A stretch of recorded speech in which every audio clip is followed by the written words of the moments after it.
क्रांतिकारी जय भीम. सर्वांना क्रांतिकारी जय भीम. जे दिल्लीमधील अमानुष कृत्य झालेलं आहे या शासनाकडून, तर ते सांगण्या अगोदर मी एक तुम्हाला गोष्ट सांगते. जेव्हा महात्मा फुले यांनी सावित्रीबाईला शिक्षणाचं जेव्हा मंत्र देण्यासाठी, शिक्षण शिकवण्यासाठी पुढे आले, त्यावेळेस इथल्या मनुवादी व्यवस्थेने सांगितलं की जर स्त्री शिकली किंवा बहुजन समाजातील मुलं विद्यार्थी शिकायला लागले तर त्या शिक्षणाच्या आळ्याहून तुमच्या ताटात पडतील. त्यामुळे स्त्रियांना शिक्षण नाकारलं होतं.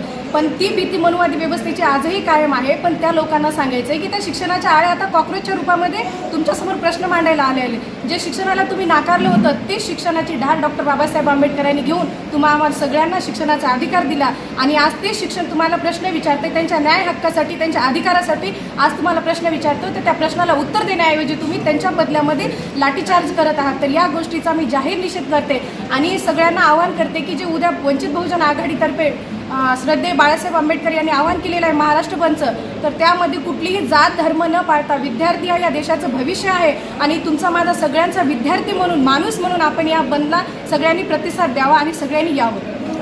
बेटी पढाओ आणि बेटी बचाओ हा फक्त त्यांना लोकशाही म्हणजे मतदान लोकांकडून घेऊन निवडून येण्याचा फक्त एक मूलमंत्र होता. बाकी बेटी पढाओ आणि बेटी बचाओ हे आपण आपल्या प्रत्येक न्यूजमध्ये पाहत आहेत. मुलींना कशा प्रकारे मारलं जातं, लेडीजवर अक्षरशः जेंट्स पोलीस मारत आहेत. यावरून समजते की मुलींची किती यांना सुरक्षितता आहे.